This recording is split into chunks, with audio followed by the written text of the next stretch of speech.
Chapter 3 synthetic fibres and plastic. देखिए इस chapter में हम जानेंगे कि सिंथेटिक मतलब कि मैन मेड मतलब इंसानों द्वारा बनाया गया फाइबर्स। फाइबर्स बोलते हैं पतले पतले रेशे को जिससे कि धागा बना सकते हैं, उससे फिर कपड़ा बना सकते हैं। और प्लास्टिक के बारे में जानेंगे। प्लास्टिक तो आपको ऑलरेडी पता है कि क्या क्या होता है। अब बोल रहे हैं कि पहले आप ये जान चुके हैं कि नेचुरल फाइबर्स क्या होते हैं, जैसे कॉटन, जूट, सिल्क, वूल वगैरह, जो कि नेचुरली हमें मिलता है, वो कहीं से उगा के मिले या फिर जो है जानवरों से मिले। पर कुछ होता है सिंथेटिक फाइबर्स मतलब केमिकली तैयार किए हुए फैक्ट्रीज के अंदर, उसके बारे में हम ज्यादा जानेंगे इस चैप्टर के अंदर। और फिर प्लास्टिक क्या चीज होती है जो इतना ज्यादा इस्तेमाल करते हैं, हम वो भी जानेंगे अच्छे से। अब बोल रहे हैं आसपास जरा देख लिए कुछ नेचुरल फाइबर्स के एग्जांपल। आसपास में कॉटन होगा कहीं पड़ा हुआ, कहीं सिल्क हो सकता है आपके आसपास में, या जो भी चीज है वो आप लिख लीजिए। और कुछ आर्टिफिशियल फाइबर हैं तो वो भी लिख लीजिए। आपके आसपास पॉलिएस्टर, नायलॉन, रेयॉन कुछ तो होगा ही, तो वो लिख लिए यहाँ पे। अब देखिए आगे बोल रहे हैं सिंथेटिक फाइबर का मतलब होता है मैन मेड फाइबर्स। ये मैं ऑलरेडी आपको बता चुका हूँ। बोल रहे हैं व्हाट आर सिंथेटिक फाइबर्स 3.1 में। देखिए सिंथेटिक फाइबर क्या होता है, बहुत ही आसान है। जो भी इंसानों ने बनाए हो फाइबर्स उन्हीं को बोल देते हैं। अब फाइबर्स क्या होते हैं उसे जानने के लिए आपको समझना होगा कि एटम क्या होता है। कुछ भी नहीं, कोई भी चीज आपके आसपास है तो वो सारी चीजें एटम से मिलकर बनी है। अब आसपास क्या पूरा जो ब्रह्मांड बना है वो सब एटम से ही मिलकर बना हुआ है। अलग अलग तरह के एटम दुनिया के अंदर पाए जाते हैं। दुनिया क्या मतलब पूरे ब्रह्मांड में वो सब आपस में मिक्स होकर एक मॉलिक्यूल बना लेते हैं। अब अलग अलग तरह के मॉलिक्यूल आपस में मिलकर दुनिया की हर चीज बना लेते हैं। अब बस आप इतना समझ लीजिए कि आप, मैं, कुर्सी, टेबल, हवा, पानी, जितनी भी चीजें आपने जिंदगी में कुछ भी ऑब्जर्व करा हो या छुआ हो, वो सारी चीजें एटम से ही मिलके बनी हुई है। अब एटम में भी बहुत सारी वैरायटी होती है, ठीक है। उन सारी वैरायटी को लिख दिया गया है पीरियडिक टेबल के अंदर। देखिए इस तरह का कुछ होता है पीरियडिक टेबल, जिसके अंदर 118 एलिमेंट्स होते हैं जिसको हमने सजा रखा है बिल्कुल लाइन से। और इसके अंदर हाइड्रोजन मिल जाएगा आपको, कार्बन मिल जाएगा, ऑक्सीजन मिल जाएगा, सारी चीजें मिल जाएंगी। ये सब चीजें पर प्योर फॉर्म में नहीं मिलती, हमें नेचर के अंदर आपस में मिक्स होकर मिलती हैं मॉलिक्यूल्स के फॉर्म में। इस तरह के मॉलिक्यूल्स, दो या दो से ज्यादा एटम आपस में मिल जाते हैं और एक मॉलिक्यूल फॉर्म कर लेते हैं। अब क्या होता है कि कुछ तो ऐसा मॉलिक्यूल्स होते हैं जो आपस में मिक्स होकर ना चेन बना सकते हैं पूरी, तो उनको बोल देते हैं पॉलीमर्स। ऐसे मतलब कि वो बना लेते हैं चेन, उस चेन को बोल देते हैं पॉलीमर। और ऐसे खास तरह के मॉलिक्यूल्स को हम मोनोमर कह देते हैं, एक यूनिट पूरे पॉलीमर की। पर ज्यादातर ऐसे नहीं होते मोनोमर कहलाने लायक। जैसे कि आपका ये पानी का मॉलिक्यूल है ऐसा, ठीक है। दो है इसके अंदर आपका हाइड्रोजन का एटम और एक बीच में है ऑक्सीजन का एटम, तीनों मिलकर बन गया एक पानी का मॉलिक्यूल। देखिए यहाँ पे ज्यादा अच्छे से समझ में आ रहा है, दो एच है और बीच में एक ओ है ऑक्सीजन के लिए। अब कुछ खास तरह के मॉलिक्यूल, जैसे दुनिया के अंदर करोड़ों अरबों तरह के मॉलिक्यूल्स पाए जाते हैं, हमें पता भी नहीं कितने सारे तरह के मॉलिक्यूल पाए जाते हैं दुनिया के अंदर। तो मतलब पूरे ब्रह्मांड के अंदर। तो कुछ इसमें से ऐसे होते हैं जो कि चेन बना सकते हैं, आपस में चेन बनाएंगे तो लंबा धागा जैसा कुछ बना लेंगे इस तरह का। ये चेन बनाने के बाद इस चीज को बोल दिया जाता है पॉलीमर, ठीक है। और इसके हर एक यूनिट को, हर एक मतलब मॉलिक्यूल को बोल दिया जाता है मोनोमर। ये ऐसे सीधा हो सकता है लाइन में, या फिर इस तरह का बिखरा हुआ सा कुछ हो सकता है, किसी भी शेप का हो सकता है पॉलीमर। अब इसी चीज का एग्जांपल दे रहे हैं। देखिए ये हार से, हार में क्या है, मोती जड़े हुए हैं। हर एक मोती जो है एक मॉलिक्यूल मान लीजिए, या फिर मान लीजिए एक मोनोमर, एक ही बात है। ऐसे खास तरह के मॉलिक्यूल जिसके अंदर एबिलिटी हो लिंक करने की आपस में और पॉलीमर बनाने की, उसको हम मोनोमर बोल देते हैं, सिंगल यूनिट बोल देते हैं पॉलीमर की। वैसे देखिए इन्होंने क्या फंसा रखा है, पिन फंसा कर एक पूरी चेन बना रखी है। ये सब एग्जाम्पल है आपके पॉलीमर के। ये है पॉलीमर नहीं, बस दर्शा रखा है ऐसे होते हैं पॉलीमर, ठीक है। पॉली का मतलब होता है मैनी, ठीक है। और मोनोमर क्यों बोलते हैं, मोनो मतलब सिंगल। अब बोल रहे हैं कि कुछ जरूरी नहीं कि आप जो है सिर्फ फैक्ट्री के अंदर ही तैयार करेंगे पॉलीमर। कुछ नेचुरल पॉलीमर भी आते हैं, जैसे सेल्यूलोज। सेल्यूलोज क्या होता है, मतलब कॉटन। कॉटन किस चीज से बना होता है, सेल्यूलोज से। आपने सुन रखा होगा प्लांट से पाया जाता है। और सेल्यूलोज होता है आपका चेन, ग्लूकोज की यूनिट्स का, मतलब कि ग्लूकोज के मोनोमर का, या कहें तो ग्लूकोज के मॉलिक्यूल का। आगे बोल रहे हैं 3.2 में टाइप्स ऑफ सिंथेटिक फाइबर। बहुत ही आसान है, देखिए रेयन सबसे पहला पढ़ लेते हैं हम। रेयन बनाया जाता है फैक्ट्री के अंदर, ये भी पॉलीमर एक तरह का, मतलब कि पॉलीमर से तैयार होता है इसका धागा, फिर धागे से बना लेते हैं कपड़ा। देखिए आपको पता है कि सिल्क कैसा होता है, शाइनी होता है काफी और बहुत महंगा भी आता है। पर ये क्या, इसे फैक्ट्री में तैयार कर लो आप, सस्ता भी आएगा और उसके ऊपर से कीड़ा मारने की भी जरूरत नहीं पड़ेगी। जैसे सिल्क का कीड़ा मारना पड़ता है ना, उसमें वो भी करना नहीं पड़ेगा आपको। इसलिए इसको आर्टिफिशियल सिल्क भी कहा जाता है। देखिए कारपेट वगैरह बनाने रेयन से ही बना दिया उन्होंने। अगला है आपका नायलॉन। नायलॉन क्या होता है, ये पहला सिंथेटिक फाइबर था जो इंसानों ने बनाया था। इसमें किसी भी तरह के नेचुरल रिसोर्स का इस्तेमाल नहीं करा था, मतलब डायरेक्टली, मतलब कोई प्लांट का यूज नहीं करा था, ना किसी तरह के एनिमल का यूज करा था। इसे कोयले, पानी और हवा के जरिए बनाया गया था, उन्हें मिक्स करके, उनका केमिकल रिएक्शन करा के 1931 में बनाया गया था। अब ये इतना मजबूत होता है, इलास्टिक होता है। इलास्टिक मतलब इसे खींचा जा सकता है और इतना लाइट वेट होता है ना कि इसे मोजे बनाने के लिए इस्तेमाल होता है, जो कि स्ट्रेचेबल होता है, आपने देखा होगा, और कितना पतला भी होता है। रोप्स बनाने के लिए इस्तेमाल होता है, टूथब्रश के ऊपर जो ब्रिसल्स होते हैं उसे बनाने के लिए इस्तेमाल होता है, ये कर्टन्स बनाने के लिए काम आता है, और इतना मजबूत होता है ना ये कि अच्छा, कार की सीट बेल्ट जो होती है ना वो भी इससे ही बनती है, क्योंकि बहुत मजबूत होता है, और इतना ज्यादा मजबूत होता है कि क्लाइंबिंग के लिए जो आपके रस्सियां होती हैं वो भी इससे ही बनती हैं ताकि वो मजबूती आए उसके अंदर, और पैराशूट्स भी इससे ही बनते हैं। देखिए पैराशूट और ये क्लाइंबिंग का रोप। अब यहाँ पे क्या लिख रखा है, यहाँ पे बहुत बड़ी बात लिख रखी है, बोल रहे हैं कि एक जो धागा होता है ना नायलॉन का, वो स्टील के वायर से भी ज्यादा मजबूत होता है। सोच लिए कितना मजबूत है। अब 3.1 में कह रहे हैं ये एक्टिविटी बहुत ही आसान सी है। बोल रहे हैं कि एक धागे से ना एक तश्तरी, मतलब कि एक जो है डिश बांध दीजिए, उसके अंदर वजन रखते रहिए, तब तक रखते रहिए जब तक कि धागा टूट ना जाए। पहले आप ट्राई करिए कॉटन का, कॉटन लगाएंगे थोड़ी देर में ही, मेरे ख्याल से आधे किलो वजन में ही टूट जाएगा वो धागा। फिर वूल लगाइए, वूल भी थोड़े टाइम में टूट जाएगा जल्दी। सिल्क लगाइए, फिर उसके बाद लगाइए नायलॉन। तो सबसे ज्यादा पावरफुल होने वाला है नायलॉन। नायलॉन हो सकता है कि 2 किलो, 2.5 किलो या 3 किलो वजन भी झेल जाए। आगे बोल रहे हैं पॉलिएस्टर एंड एक्रेलिक। देखिए पॉलिएस्टर के कपड़े तो आपने देखे ही होंगे आसपास में किसी को पहने हुए, बहुत ही लाइट वेट होते हैं, आसानी से उन पर रिंकल भी नहीं आती, मतलब प्रेस वगैरह करेंगे बहुत ही आसानी से हो जाता है उस पे, और धुल भी बहुत आराम से जाते हैं, सस्ते भी आते हैं। ये देखिए ये शर्ट्स हैं, टी शर्ट्स हैं, सब किससे, पॉलिएस्टर से ही बना हुआ है। सबसे ज्यादा यूज होता है मार्केट के अंदर, मतलब कि सबसे ज्यादा मिलता है मार्केट में कहीं पे भी। आगे बच्चे बोल रही है कि इसकी माँ जो है ना पीईटी की बॉटल्स लाती है। पीईटी एक प्लास्टिक का नाम है जिसका पूरा फुल फॉर्म है पॉलीएथिलीन टेरेफ्थैलेट। ठीक है, लंबा सा नाम है, याद थोड़ा सा बस रख लीजिएगा, हो सकता है एग्जाम में आ जाए। वो इस तरह के प्लास्टिक को बोलते हैं। देखिए प्लास्टिक एक तरह के तो होते नहीं, हजारों तरह के होते हैं प्लास्टिक, उसमें से एक कॉमन टाइप का प्लास्टिक है जो कि वाटर बॉटल्स बनाने के लिए इस्तेमाल में आता है, और भी बहुत सारी चीजें बनती हैं इससे। देखिए पॉलीएस्टर में दो शब्द है, पॉली मतलब कि मैनी, और ईस्टर। ईस्टर जो है एक मॉलिक्यूल का नाम है, ये नेचुरली भी पाया जाता है। अपने फ्रूट्स वगैरह देखे होंगे ना, तो फ्रूट्स में एक अलग तरह की स्मेल होती है, हर फ्रूट में होती है स्मेल किसी किसी तरह की, वो सब ईस्टर के नाम के केमिकल की वजह से ही होती है उसके अंदर। ठीक है, नेचुरली प्रोड्यूस होता है। अब देखिए अलग अलग चीजें आपने मार्केट में सुनी होंगी, जैसे पॉलीवुड, टेरिकोट, पॉलीकॉट वगैरह, ये सब क्या होता है, ये मिक्स करी हुई चीजें होती हैं, दो तरह की चीजों को मिक्स करके बना दी है। जैसे पॉलीकॉट है ना, पॉलीकॉट का मतलब है पॉलिएस्टर प्लस कॉटन, दोनों को मिक्स कर दिया, नाम हो गया उसका पॉलीकोट। अब फिर आ जाते हैं एक्रेलिक के बारे में। पॉलिएस्टर तो जान लिया हमने, एक्रेलिक क्या होता है, ये भी होता है आर्टिफिशियल जो बनाया हुआ कपड़ा बना होता है ये। इसमें क्या होता है कि स्वेटर बनाने के लिए आपको पता है कि वूल का इस्तेमाल होता है, तो वूल आती है बड़ी महंगी और ज्यादा दिन चलती भी नहीं, खराब हो जाती है, मेंटेन करना मुश्किल है। अब एक्रेलिक उसी का ही समाधान है, ये हमारे पास अल्टरनेटिव है। ये जितनी भी चीजें आप गर्म कपड़े देख रहे हैं सब बना हुआ है एक्रेलिक से, इसमें कुछ भी वूल का नहीं है। ये स्वेटर बना सकते हैं, टोपी बना सकते हैं, हैंड ग्लव्स बना सकते हैं एक्रेलिक से। सेम होता है, सस्ते में होता है और ज्यादा टिकाऊ होता है।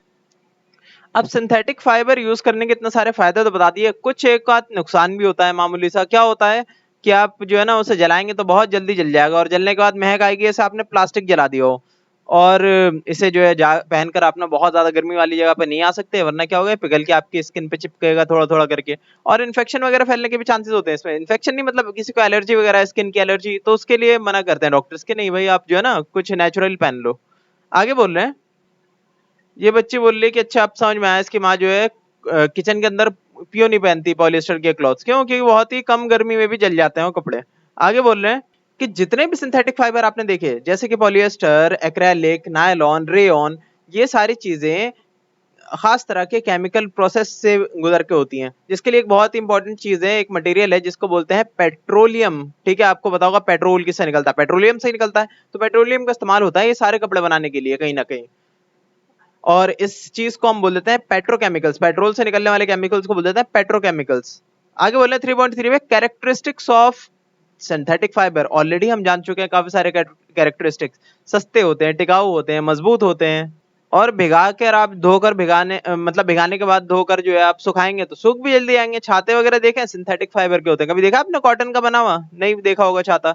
क्यों, क्योंकि उसके अंदर खास तरह की टेंडेंसी होती है, एक तो पानी को पार नहीं होने देता अपने अंदर से, और सूख भी आता है बहुत जल्दी।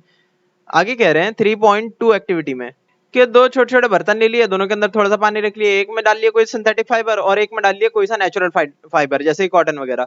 दोनों को बाहर निकालेंगे ना तो देखेंगे कि सिंथेटिक फाइबर तो अभी भी हल्का है, उसने ज्यादा पानी सोखा नहीं, जबकि नेचुरल फाइबर ने बहुत सारा पानी सोख लिया होगा अपने अंदर। तो यही थोड़ा सा नुकसान हो जाता है नेचुरल फाइबर का, इतना सारा पानी सोख लिया अपने अंदर, अब सूखने में भी बहुत टाइम लगाएगा। आगे क्या बोल रहे हैं प्लास्टिक्स 3.4 में। प्लास्टिक्स देखिए कुछ भी नहीं होते, जैसे कि हमने पढ़ा था ना सिंथेटिक फाइबर किससे बने होते हैं, पॉलीमर से बने होते हैं। वैसे प्लास्टिक भी एक पॉलीमर ही है। देखिए बहुत सारे जो है मॉलिक्यूल से मिलकर एक जो है पॉलीमर बना हुआ है। या तो ये सीधा सा लॉन्ग चेन हो सकता है, मतलब लीनियर हो सकता है, या फिर क्रॉस लिंक्ड हो सकता है, जैसे कि है ना आपस में जैसे ईंटें होती हैं घर की वैसे लगा हुआ है। अगर देखिए सीधा सीधा है तो अच्छा है। तो देखिए सीधा सीधा अगर होगा वो पॉलीमर तो मजबूती इतनी ज्यादा नहीं होगी, उसमें लचीलापन होगा काफी। जबकि अगर ये क्रॉस लिंक हुआ तो लचीलापन तो नहीं होगा पर मजबूती ज्यादा होगी, और वो आग वगैरह लगने पर भी जो है ना वो पिघलेगा नहीं आसानी से। अब देखिए मैं क्या कह रहा हूँ, यहाँ पे लिखा हुआ है, कह रहे हैं कि प्लास्टिक के अंदर एक खास बात होती है कि आप ना उसे बना लेंगे, बनाने के बाद ना आप किसी भी शेप में उसे मोल्ड कर सकते हैं, उसे गर्म करिए और किसी भी शेप में मोल्ड कर लिए, ऐसे प्लास्टिक को आप बोलते हैं थर्मो प्लास्टिक्स। ठीक है, जो गर्मी के अंदर आकर ना गर्मी के प्रभाव में अपना शेप चेंज कर लेते हैं। इससे इस तरह के प्लास्टिक से बहुत सारी चीजें बनाई जाती हैं, जैसे कुर्सी, बाल्टी, कप, खिलौने वगैरह। ये सारी चीजें आपने देखा होगा कैसे बना रहे हैं, गर्म करते हैं पहले प्लास्टिक को जो है, और उसके अलग अलग सांचे में डाल के मोल्ड कर देते हैं अपना।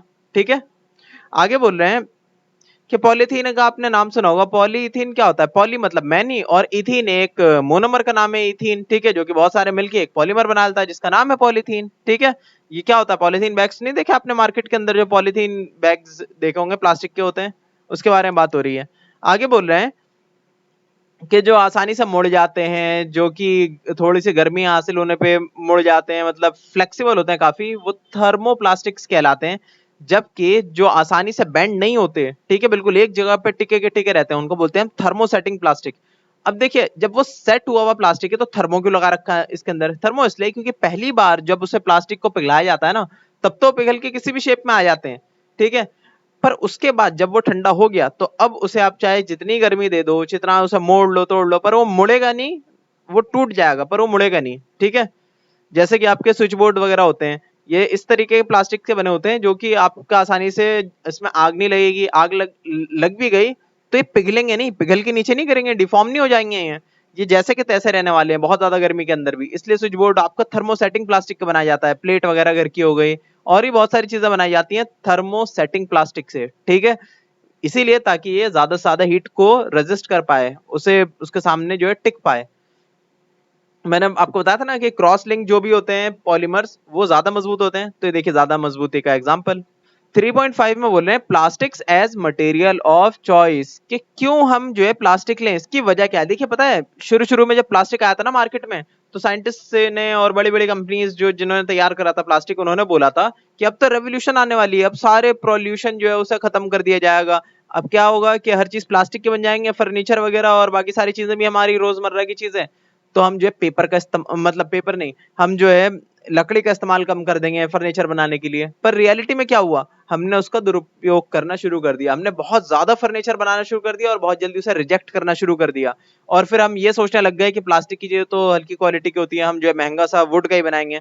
तो वुड की खपत में कमी आई ही नहीं, वो उतनी की उतनी रही, साथ है प्लास्टिक भी और बढ़ना शुरू हो गया, यहाँ तक कि हमने पॉलिथीन ही बना लिया। अच्छा खासा जूट का बैग लेकर जा सकते थे, पर हमें उसे रियूज करने के बजाय हमने प्लास्टिक के बैग से one time use and throw चीजें यूज करना शुरू कर दी। तो हमने एक्सप्लॉइट करा है नेचर को बहुत तरीके से, तो इसके लिए इसका उल्टा असर शुरू हो गया। अब देखिए पॉलिथीन बैग बैन हुआ ना, इसीलिए हुआ क्योंकि हमने उसे बहुत ज्यादा एक्सप्लॉइट कर दिया उस चीज को, प्लास्टिक के यूज के को। अगर लिमिटेड अमाउंट में किया जाता तो हमारे लिए बहुत काम का था ये। आगे बोल रहे हैं प्लास्टिक इज नॉन रिएक्टिव। देखिए उन सारी चीजों में, उन सारे कंटेनर्स में आप इस्तेमाल कर सकते हैं प्लास्टिक का जिसमें केमिकल वगैरह रखे जाते हैं या फिर खाने पीने की चीजें रखी जाती हैं। क्यों, क्योंकि प्लास्टिक पिघलता नहीं है, पिघलेगा नहीं, मतलब पिघलता नहीं बोल रहा हूँ, वो रिएक्ट नहीं करता किसी चीज के साथ आसानी से, अनलेस कि वो बहुत ज्यादा गर्म चीज है उसके अंदर, है ना। आपने खौलता पानी डाल दिया तो क्या होगा, पानी जो है इतने गर्म पानी से, इतने टेम्परेचर से ना, वो सारे प्लास्टिक जिसको हम बोलते हैं थर्मोप्लास्टिक, वो पिघल जाएंगे, वो डिफॉर्म हो जाएंगे। तो उसके अलावा अगर कोई नॉर्मल टेम्परेचर पे एसिड भी डाल दिया ना आपने उसके अंदर, तो वो कोई दिक्कत नहीं है उसको, क्यों, क्योंकि वो रिएक्ट ही नहीं करेगा एसिड के साथ। और दवाइयां वगैरह रखने के बहुत काम आता है, आपने देखा होगा खांसी वगैरह की दवाई मेटल की उसमें नहीं आती कैंस में, वो आती है प्लास्टिक की बोतल में हमेशा। आगे बोल रहे हैं plastic is light strong and durable. आपको ये चीज ऑलरेडी पता है कि बहुत हल्के वजन की होती है, स्ट्रॉन्ग होती है और ड्यूरेबल होती है अपने वजन के हिसाब से काफी। आप 100 साल तक प्लास्टिक को रखेंगे ना तब भी वो टिकेगा। हाँ, अनलेस कि आप उसे जबरदस्ती तोड़ ताड़ के अलग कर दें तो बात अलग है, जैसे बच्चों के खिलौने होते हैं 2 दिन में टूट जाते हैं। तो अब देखिए आगे बोल रहे हैं प्लास्टिक्स आर पुअर कंडक्टर्स। बोल रहे कि ना तो हीट को अपने अंदर से ट्रेवल करने देते हैं, ना ही इलेक्ट्रिसिटी को, तो काफी सेफ है यूज करने के लिए। इसलिए क्या होता है, प्लास्टिक आपने देखा होगा कि वायर जो है, वायर्स के आगे जो कोटिंग करी जाती है प्लास्टिक की ऊपर उसके। आपने देखा होगा हेल्थ केयर इंडस्ट्री में कितना यूज होता है इसका, मेडिकल इंडस्ट्री के अंदर जो स्टिचेस लगते हैं हमारे, वो भी प्लास्टिक के होते हैं, क्योंकि रिएक्ट नहीं करेगा ना हमारे ब्लड के साथ और टिश्यूज के साथ। और भी बहुत सारी चीजें, मास्क हैं, ग्लव्स हैं, पता नहीं क्या क्या है, बहुत कुछ बनाने में प्लास्टिक का यूज होता है। और कि अवन के अंदर रखने के लिए भी प्लास्टिक का यूज किया जाता है, क्योंकि वो जो है थोड़ा कंडक्ट नहीं कराता। प्लास्टिक जो है ना, मान लिए कि आपने जो है गर्म करा है, तो गर्म तो खाली खाना करता है आपका माइक्रोवेव, उस बर्तन को तो करेगा नहीं, प्लास्टिक को तो करेगा नहीं। और प्लास्टिक जो है ना, ऊपर जो खाना रखा है गरम गरम, उसकी गर्मी को भी नीचे नहीं पहुंचाएगा, वरना क्या होगा, नीचे पहुंचाएगा तो नीचे की जगह जलने लग जाएगी उसकी, माइक्रोवेव की है। और भी कई सारे रीजन होते हैं जिसकी वजह से प्लास्टिक यूज हो जाता है माइक्रोवेव के अंदर, क्योंकि मेटल वगैरह रख नहीं सकते, वरना वो भी जो है ना उसकी फ्रीक्वेंसी पे आके वो फट सकता है, मतलब उसमें ब्लास्ट हो सकता है उस माइक्रोवेव के अंदर, इसलिए। अब आगे देखिए, बोल रहे हैं टेफलॉन। टेफलॉन भी एक तरह का प्लास्टिक ही होता है, जिसका इस्तेमाल होता है कुकवेयर के ऊपर ना कोट करने के लिए। टेफलॉन की कोटिंग आपने सुनी होगी कि 1 लेयर, 2 लेयर, 3 लेयर की कोटिंग कर दी। उससे क्या होगा, उसके अंदर आप अंडा रखेंगे और वो रखेंगे, क्या कहते हैं, थोड़ा सा 2 बूंद आप रखेंगे उसके अंदर तेल, तब भी वो आप अंडा फ्राई कर सकते हैं उस पर। क्यों? क्योंकि वो स्लाइड करता है, बिल्कुल फिसलता है उसके ऊपर। तो और नॉन स्टिक होता है उसके ऊपर, ना तो तेल चिपकता, ना ही उस पर पानी चिपकता, उसे धोना भी बहुत ही आसान है, आप खाली कपड़े से पोंछ भी देंगे ना तब भी बिल्कुल साफ हो जाएगा। अब बोल रहे हैं प्लास्टिक भी कई तरह के आते हैं, ज्यादातर प्लास्टिक तो आसानी से आग पकड़ लेते हैं, पर एक खास तरह का प्लास्टिक होता है जिसको बोलते हैं मेलामिन। मेलामिन जो है, उसकी कोटिंग करी आती है फायरमैन जो होते हैं ना उनके कपड़ों के ऊपर, ताकि उससे आग ना लगे। क्यों? क्योंकि वो प्लास्टिक जो है जल्दी आग पकड़ता ही नहीं। अब देखिए यहाँ पे क्या लिख रखा है, इन्होंने टेबल दे रखी है। टाइप ऑफ वेस्ट, वेस्ट कितने तरह का होता है, approximate time taken to degrade, degenerate मतलब कि उसे नष्ट होने में कितना टाइम लगेगा, नेचर ऑफ मटेरियल। अच्छा, ये चीज आपका आएगा प्लास्टिक्स एंड द एनवायरनमेंट में। ये बहुत ही आसान सी चीज है, आप समझिए कि जो भी चीज आपने, मान लिए कि संतरा खाया, मौसमी खाया या सेब खाया, कोई भी चीज खाया, आप आधा अधूरा छोड़कर कहीं पे रख दिए, 2 दिन बाद देखेंगे तो सड़ना शुरू हो जाएगा, एक हफ्ते बाद देखेंगे तो गायब हो जाएगा, वो मिलेगा ही नहीं आपको कहाँ गया। क्यों? क्योंकि माइक्रो ऑर्गेनिजम्स ने जो उन पे हमला करके उन्हें खा पी गए, वो अलग ले गए, उसे मतलब डिग्रेड कर दिया। ठीक है, ऐसी सारी चीजों को हम बोलते हैं बायोडिग्रेडेबल वेस्ट, जो कि नष्ट हो जाए, खत्म हो जाए अपने आप ही थोड़े टाइम में। जबकि कुछ ऐसे मटेरियल होते हैं जैसे कि प्लास्टिक, ठीक है, प्लास्टिक, पॉलिथीन बैग्स वगैरह, ओवरऑल प्लास्टिक या सिंथेटिक फाइबर आमतौर पे, वो जल्दी खराब ही नहीं होते। वो 10 साल रख दिया आप वहीं के वहीं पड़ा रहेगा, वो डिग्रेड होगा ही नहीं, मिट्टी के अंदर भी डिग्रेड नहीं होगा वो, ना ही उसे माइक्रो ऑर्गेनिज्म खा सकते, उसको अपने को डिकम्पोज करना पॉसिबल नहीं है। ठीक है, तो अब देखिए कुछ एग्जांपल है आपके वेजिटेबल्स के, फ्रूट वगैरह के लेफ्ट ओवर, जो कि मैंने बताया 1 से 2 हफ्तों में पूरी तरह से गायब हो जाता है वो, ये होता है बायोडिग्रेडेबल वेस्ट है। जबकि पेपर, पेपर क्या है, ये भी बायोडिग्रेडेबल वेस्ट है, क्योंकि लकड़ी से ही तो बना है ये भी, तो ये भी जो है लगभग 1 महीने में पूरा चलाएगा। आप अगर मिट्टी के अंदर दबा देंगे तो, वैसे कॉपी के अंदर रख देंगे ऐसे संभाल के तब नहीं होगा, वरना जो है बायोडिग्रेडेबल है ये। अब कॉटन का क्लोथ, ये भी जो है 4-5 महीने के अंदर जो है ना, आप मिट्टी के अंदर दबा दिए, ये भी पूरा डिग्रेड हो जाएगा, क्योंकि प्लांट ही तो होता है ये भी अल्टीमेटली, ये भी बायोडिग्रेडेबल। वैसे वुड भी बायोडिग्रेडेबल है, 10-15 साल में ये भी हो जाता है इसका काम तमाम। अब टिन फॉइल ये सब है, इसका टाइम बहुत ज्यादा होता है, पर ये जो है ना, ये कहीं ना कहीं एक टाइम पे यूज हो ही जाता है, रीयूज हो सकता है ना, टिन, एल्यूमिनियम, मेटल कैन, ये सब, पर इसे होने में बहुत बहुत टाइम लगता है। ठीक है, तो 100 से 500 साल लग जाते हैं, ये भी नॉन बायोडिग्रेडेबल होता है। फिर होता है प्लास्टिक बैग्स, तो प्लास्टिक बैग्स के बारे में तो कहा जाता है कि हजारों साल भी टिक सकते हैं, इनका कोई भरोसा नहीं है कब तक टिक जाए, तो इसलिए ये भी नॉन बायोडिग्रेडेबल। तो ठीक है, 100 साल से ऊपर वाले ये सारे आ गए आपके नॉन बायोडिग्रेडेबल, या फिर क्या, तो 1-2 साल में जो नहीं खराब होता ना, उसको भी नॉन बायोडिग्रेडेबल ही बोलते हैं। ठीक है, नहीं 1-2 साल वाला तो फिर भी चल जाएगा, मतलब 50 साल मान के चलिए ना आप एवरेज। अब मतलब सबका दायरा होता है ऊपर नीचे, 100 साल मान के चल लिए आप, कि जब तब तक भी नहीं हुआ तो नॉन बायोडिग्रेडेबल होगा ही होगा, वो तो हट ही नहीं रहा, अब कहाँ पे रखेंगे उसे। अब इसीलिए बोलते हैं कि इन सारी चीजों से बचना चाहिए, हमें ज्यादा प्लास्टिक का इस्तेमाल नहीं करना चाहिए, क्योंकि एक बार यूज कर लिया और वो गलती से मान लिया रिसाइकल नहीं हो पाया, तो उसको हम फिर करेंगे क्या। अब कुछ आप में सोच रहे होंगे क्या दिक्कत है, जला देंगे, तो जलाने से भी तो नुकसान है, एनवायरमेंटल जो पॉल्यूशन होगा वो। आगे क्या बोल रहे हैं यहाँ पे, कि गार्बेज डंप देखा आपने अपने घर के आसपास, उम्मीद है कि आपके घर के आसपास ना ही हो तो अच्छा है, वरना हेल्थ की प्रॉब्लम्स हो सकती हैं बहुत तरह की। तो गार्बेज डंप होते हैं कहीं कहीं पे, शहर के बाहर के इलाकों में जहाँ पे ज्यादा लोग, भीड़ भाड़ नहीं होती, वहां पे सारे शहर का कचरा लाके रखा जाता है, वहां पे बड़े बड़े पहाड़ बना दिए जाते हैं उसमें कचरे का, और उसके अंदर जो बायोडिग्रेडेबल वेस्ट नहीं होता, ज्यादातर होता है नॉन बायोडिग्रेडेबल वेस्ट, जो कि पहाड़ पे पहाड़ लगा जा रहा होता है, 20-30 साल से लग रहा है वो, ठीक है, और पता नहीं आगे कब तक लगता ही रहेगा। तो ये सब देख सकते हैं आप नुकसान क्या क्या है। अब आप सोचिए कि उस गार्बेज डंप में बहुत सारा ऐसा भी होगा जो बायोडिग्रेडेबल वेस्ट होगा, मतलब छिलके वगैरह होंगे वेजिटेबल्स के, फ्रूट्स के, उसे खाने के लिए मान लिए कि जानवर आए, अब जानवर आए वो सब खा रहे हैं, साथ साथ प्लास्टिक भी चला गया उनका गलती से पेट में, तो उन वो तो पढ़े लिखे नहीं है ना वो इतना कि देख लेंगे कि अरे तेरी ये तो प्लास्टिक है तो हमें नहीं खाना चाहिए, उन्हें तो कुछ समझ नहीं है इतनी, तो खा सकते हैं वो भी। और सोचिए खाने के बाद पेट में आ गया तो क्या होगा, पेट में आने का छोड़िए, सोचिए गले में फंस गया तो क्या होगा, तो चोक की वजह से, मतलब गला फंसने की वजह से वो मर भी सकते हैं, मर ही आएंगे, बिल्कुल मर भी क्या सकते हैं। और लाखों जानवर ऐसे ही करके जो है ना हर साल मरे जाते हैं, लाखों या करोड़ों मर जाते हैं, मतलब इतनी जो है हम ध्यान नहीं दे पाते कितने मरे होंगे जानवर। और मछलियों के साथ भी ऐसी होता है, समुद्र के अंदर इतने सारे स्ट्रॉ जाते हैं, स्ट्रॉ भी चले आती है उनके पेट में, कई बार वेल जो होती है जो मरती है किनारे पे आके, कई बार तो देखा जाता है उसके पेट में कई टन कचरा पड़ा हुआ है, वो कचरा कौन सा है, बायोडिग्रेडेबल थोड़ी है, वो सारा है प्लास्टिक वगैरह ज्यादातर, कि आप जो नाली वगैरह में प्लास्टिक वगैरह बहा देते हैं वो नाली भी जाम कर देगा आगे जाके, ये भी चांसेस हैं। तो ये सारी बातें हैं, और इसका सॉल्यूशन पता है क्या है, इसके बारे में ऑलरेडी हम बहुत कुछ जानते हैं, इसका सॉल्यूशन बस इस्तेमाल में कम ला पाते हैं। इसका ये है कि जो भी इस तरह का नॉन बायोडिग्रेडेबल जो सब्सटेंस है आपके पास, उसका इस्तेमाल आप लंबे से लंबे समय तक करिए, आसानी से उसे छोड़िए मत, है ना। जैसे प्लास्टिक की कोई चीज आप ले आए एक बार, तो ले आए तो उसका इस्तेमाल करिए पूरी तरह से, उसे ऐसे फेंक मत दिए जल्दी से, कोई फर्नीचर ले आया ना उसे इस्तेमाल कर लिया आप 8-10 साल, ठीक है, ताकि तब तक का आपने लकड़ी तो इस्तेमाल नहीं करी कम से कम। और एक चीज को कई कई बार इस्तेमाल करने के अलावा आप समझिए कि 5 R को समझना जरूरी है आपको, रिड्यूस कि चीजों के अपने खपत को कम करिए, खास तौर से नॉन बायोडिग्रेडेबल वेस्ट वाली चीजों की खपत को कम करिए अपना। रीयूज चीजों को बार बार यूज करिए, रिसाइकिल करिए, मान लीजिए कुछ ऐसा प्लास्टिक है जो कि रिसाइकिल हो सकता है, हर तरह का प्लास्टिक तो नहीं हो सकता, कुछ हो सकता है, तो उसको ले आके आप जो है फैक्ट्री वालों को दे आइए, फैक्ट्री को तो नहीं दे सकते, आप जो कबाड़ी वालों को दे दिए ताकि वो फैक्ट्री तक पहुंचा दे। रिकवर एंड रीयूज, ठीक है, ये चीज है। एंड रिफ्यूज, रिफ्यूज मतलब कि किस चीज पे बैंड लगा देना, जैसे कि हमने रिफ्यूज कर दिया ना प्लास्टिक बैंड्स पे, वो कर दीजिए जो भी ज्यादा डेडली है एनवायरमेंट के लिए, कि कभी भी प्लास्टिक की बनी चीजों को आप नदी समुंदर या पानी में मत फेंकिएगा कहीं पे भी, वरना फिर वहां की मछलियां मर जाएंगी, उन्हें नुकसान होगा, पॉल्यूशन फैलेगा। और कॉटन या फिर जूट के जो बैग आते हैं ना उनको कैरी करके जाइए, और सारा सामान उसी में से लाया करिए, प्लास्टिक के थैलियों का यूज बिल्कुल बंद कर दीजिए, और वैसे भी बैंड है। आगे बोल रहे हैं कि कम से कम करिए प्लास्टिक्स का यूज, ठीक है, यहाँ तक कि टिफिन बॉक्स भी हो सके तो स्टील की लीजिए, प्लास्टिक की मत लीजिए। यहीं पे आपका चैप्टर खत्म होता है, बहुत ही आसान सा चैप्टर था, पर सीखने को काफी कुछ था इसमें, ठीक है।